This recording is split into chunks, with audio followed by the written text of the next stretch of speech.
Story New York times की कह रही है कि पाकिस्तान के थ्रू एक प्लान भेजा गया। A plan was sent through Pakistan, यानी पाकिस्तान इसका it was the messenger that carried the news. अब इसमें ट्रोजन हॉर्स का भी मैं आपको एग्जांपल दे सकता हूं। मैं कई बार कह चुका हूं, ईरान के साथ गद्दारी पाकिस्तान करेगा। मैं फिर से रिपीट कर रहा हूं दोस्तों, आने वाले दिनों में आप देख लीजिएगा, गद्दारी पाकिस्तान ने करनी है। ये पाकिस्तान करेगा गद्दारी। अब आप देखिए इसका किस तरीके से ये पूरा का पूरा जो मामला है ना, ये क्लियर हो रहा है। चलिए मैं आपको आगे भी समझाता हूं। अब दोस्तों टाइम्स ऑफ इजराइल से रिपोर्ट है और कहता है 14 of the 15 demands and benefits of the US is conveyed to Iran as follows, citing a western source. अब ये टाइम्स ऑफ इजराइल कह रहा है दोस्तों, this is the media agency that has made these claims कि भाई जो 15 point की जो बातें थी उनमें से 14 तो ये हैं, 15 में से 14 दिए हैं। Iran must dismantle its existing nuclear capabilities. पहली बात, Iran must commit never to pursue nuclear weapons. There will be no uranium enrichment on Iranian territory. Iran must hand its stockpile of some 450 kilograms of uranium enriched to 60% to the International Atomic Energy Agency in the near future in a timetable to be agreed. The Natanz, Isfahan and Fordo nuclear facilities must be dismantled. The IAEA, the UN's nuclear watchdog, must be granted full access, transparency and oversight inside Tehran. Iran must abandon its regional proxy paradigm. Iran must seize the funding, direction and arming of its regional proxies. The Strait of Hormuz must remain open and function as a free maritime corridor. Iran's missile program must be limited in both range and quantity, with specific thresholds to be determined at a later stage. Any future use of missiles would be restricted to self-defense. In return, Iran would benefit as follows. Iran would receive a full lifting of sanctions imposed by the international community. The US would assist Iran in advancing its civilian nuclear program, including electricity generation at the Bushehr nuclear plant. The so-called snapback mechanism, which allows for the automatic reimposition of sanctions if Iran fails to comply, would be removed. तो ये 14 point है दोस्तों, लोगों ने दे दिए। अब मैं आपको बताता हूं, ये जो आप 1 से लेकर 14 पॉइंट देखेंगे, ये ईरान के हाथ और पैर काटने वाले पॉइंट्स हैं। ये सारे के सारे। आपके पास न्यूक्लियर वेपन्स नहीं हो सकते, ठीक है, आप हमास, हिजबुल्लाह सबको आप किनारे लगा दीजिए, राइट। आपके जो फोर्डो हैं या और बड़े बड़े जो न्यूक्लियर प्लांट्स हैं आपके, आप उसको डिसमेंटल कर देंगे, यानी उसको खत्म कर देंगे। आपकी जो न्यूक्लियर मिसाइल्स हैं वो हो ही नहीं सकती, न्यूक्लियर वेपन हो ही नहीं सकते। और जो आपकी नॉर्मल मिसाइल्स हैं उसकी भी एक क्वांटिटी फिक्स होगी और उसका भी एक रेंज फिक्स होगा।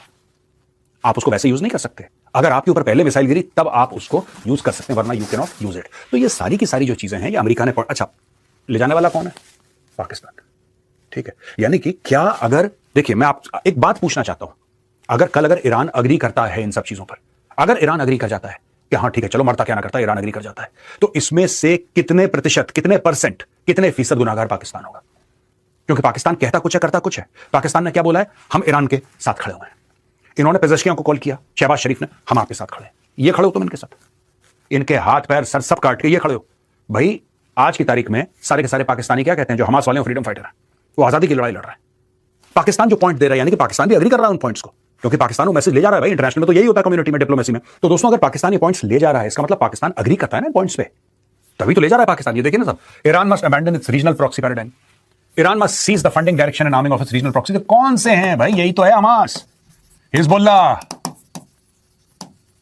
हुथी, और कौन है इनके, कौन से प्रॉक्सीज हैं? ऐसी दर्जन भर हैं ये टेरर आउटफिट्स, पूरे मिडिल ईस्ट में पल रखी हैं। इसका मतलब पाकिस्तान ये कहता है कि हमास से हथियार छीनो, यही कह रहा है पाकिस्तान, हमास से हथियार छीनो, हिजबुल्लाह से हथियार छीनो, हुथियों से हथियार छीनो, ईरानियों से हथियार छीनो। हथियार कौन से हैं? जो ईरानी सीख कर रहे हैं, न्यूक्लियर वेपन्स छीनो। इसका मतलब पाकिस्तान अग्री करता है कि ईरान के पास न्यूक्लियर वेपन्स नहीं होने चाहिए। पाकिस्तान अग्री करता है कि इनके पास लॉन्ग रेंज बैलिस्टिक मिसाइल्स नहीं, ballistic missiles are normally long range, इनके पास बैलिस्टिक मिसाइल्स नहीं होने चाहिए। पाकिस्तान अग्री करता है कि ईरान उतनी मिसाइल्स ना बना पाए जितनी ईरान चाहता है। पाकिस्तान यह कहता है कि जो भी इसकी न्यूक्लियर फैसिलिटीज हैं सबके सब डिसमेंटल हो जाएं, खत्म हो जाएं, बर्बाद हो जाएं वहां पे, यह कह रहा है। देखिए सब, the strait of Hormuz must remain open and function as a free maritime corridor. यानी कि पाकिस्तान ही कह रहा है कि जो हॉर्मुज रोका है ईरान ने वो गलत है, गैर कानूनी है, आगे से ना करे ईरान ऐसा। तो this is what Pakistan is saying and Pakistan is carrying this news. Reuters की खबर है दोस्तों, Trump cites progress with Iran, US proposes plan to end war. President Donald Trump said on Tuesday the US was making progress in its efforts to negotiate and end war with Iran, including winning an important concession from Tehran, while a source confirmed that Washington had sent 15-point settlement. अब ये जो 15-point settlement है, उनमें से हमने 14 point आपको दोस्तों समझा दिए हैं, और ये टेम्पररी इम्यूनिटी ग्रांट करी है ईरानियन ऑफिशियल्स को during the talks. The United States and Israel have granted temporary immunity to Iran's foreign minister Abbas Araghchi and parliament speaker Mohammad Bagher Ghalibaf during ongoing negotiations. अब ये जो parliament के speaker हैं, इसी को head बनाने के चक्कर में है डोनाल्ड ट्रंप। हमने यही डिस्कशन करा था ना आपसे कल, ये इसी चक्कर में है कि इसको बना दो। तो इनको अब ये बोला है कि ठीक है जहां आप देखेंगे मिसाइल नहीं मारेंगे, गोली नहीं चलाएंगे आपकी ओर। हमने आपको टेम्पररी रिलीफ दे दिया, टेम्पररी इम्यूनिटी दे दिया आपको, कि ताकि आप इन पॉइंट्स के ऊपर डिस्कशन करें। The immunity is set to be valid for at least 5 days while talks with Tehran continues, though there has been no official confirmation from US, Israeli और ईरानियन अथॉरिटीज। अभी इसका औपचारिक रूप से किसी ने हाँ नहीं बोला है, लेकिन ये जो यूएस का ऑफर है that is on the table. White House reacts to reports of Iran-US meet and Pakistan's speculation shouldn't. Pakistan's reportedly gearing up to take a central role to broker peace between Iran and the US amid a raging war that recently entered the fourth week, with reports claiming that Islamabad may be the destination for negotiations. अब ये बात चल रही है कि साहब पाकिस्तान बीच में आ रहा है। अब मैं आपको एक बात बताता हूं, मैं बार बार कहता हूं ना, पाकिस्तानियों को बड़ा बुरा लगता है दोस्तों, मुझे फोन करते हैं, मैसेज करते हैं कि नहीं मेजर साहब आपका एनालिसिस गलत है। मेरा गलत नहीं है एनालिसिस। पाकिस्तान का इतिहास है, पाकिस्तान की एक हिस्ट्री है, सबके साथ उन्होंने धोखेबाजी की है, सबके साथ गद्दारी करी है, अमेरिकन से पैसा लिया, अमेरिकन मरवा दिए, अफगानों से ये गले मिले, हाथ मिलाया और अफगानों को जेल में डाल दिया।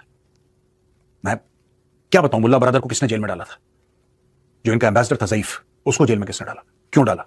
ये बड़े बड़े अधिकारी थे, बड़े बड़े ऑफिशियल्स थे तालिबान के। आज की तारीख में जो तालिबान इनसे गुस्सा है, कोई इनसे पूछे साहब क्यों गुस्सा है तालिबान भाई, what is the reason, why you so upset? Pakistan तो कहता है कि हमारे भाई हैं, आप गुस्सा क्यों हैं? क्योंकि दोस्तों उनको पता है जो पाकिस्तान ने भाई भाई कहकर जो जुल्म करे हैं, उसी तरीके से यहां पे देखिए। अब यहां पे मेन प्लेयर्स कौन कौन से हैं? इसमें पाकिस्तान प्लेयर नहीं है। एक ग्रीक माइथोलॉजी में कहानी है ट्रोजन हॉर्स की।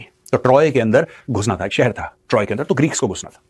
तो एक लकड़ी का वो कोशिश कर रहे थे, तो किले के अंदर नहीं जा पा रहे थे, तो एक लकड़ी का घोड़ा जो है वो बनाया गया और बोला कि साहब ये आपके लिए गिफ्ट है बहुत बड़ी।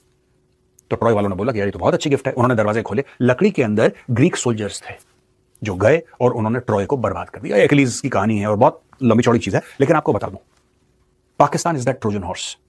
मुझे नहीं लगता कि ईरान को ये मिलिटरीली इतना बर्बाद कर पाएंगे जितना पाकिस्तान दरवाजा अंदर से खोल के बर्बाद कर देगा इन लोगों को। ये मैं बड़ी जिम्मेदारी के साथ आपको कह रहा हूं। पाकिस्तान को पैसे कौन दे रहा है भाई? सोचिए, एक तरफ इजराइल और अमेरिका, एक तरफ अरब देश, ठीक है, और एक तरफ ईरान। ईरान के साथ है कौन इसमें?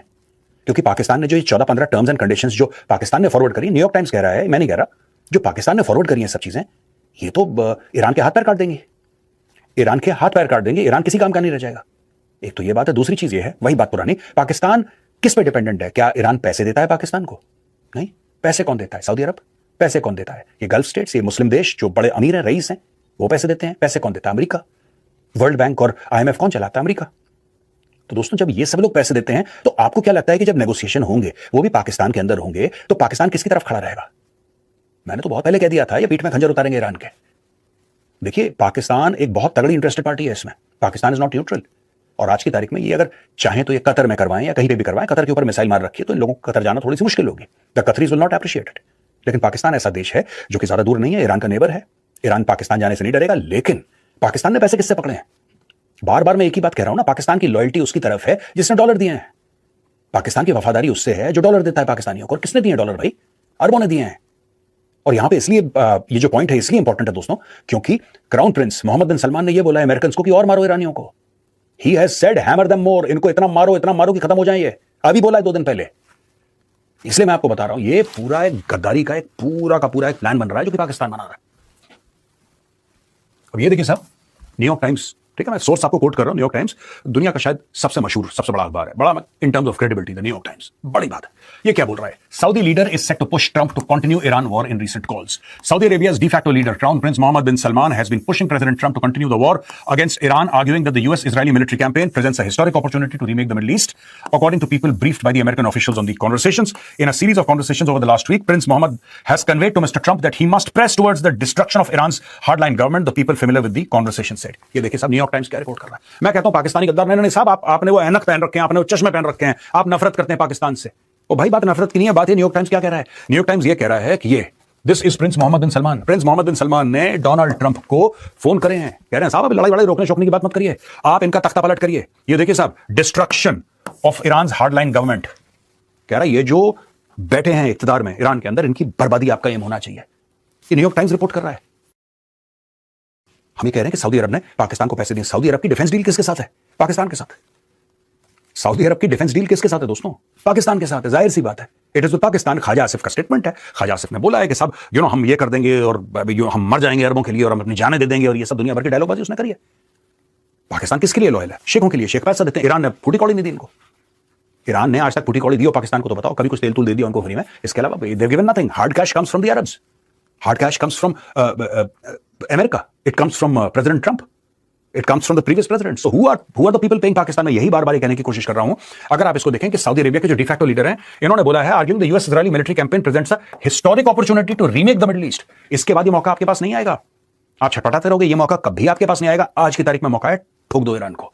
ये सऊदी अरब कह रहा है, यही चीज डोनाल्ड ट्रंप कह रहा है। ये जो बहाना है ना, 1 महीने के लिए रुक जाओ, 1 महीने के लिए, ये कोई 1 महीना नहीं दोस्तों, ये सब मौके की तलाशी कर रहे हैं कि मोमेंटम जो है, ठीक है, मोमेंटम जो है ईरान का, मोमेंटम इनका ब्रेक हो जाए। That is what they are hoping for and that is what they are aiming for. और यहां पे जो ये पूरी की बात है, Prince Mohammed, the people familiar with the discussion said, has argued that Iran poses a long term threat to the Gulf that can only be eliminated by getting rid of the government. Saudi officials rejected the idea that Prince Mohammed has pushed to prolong the war.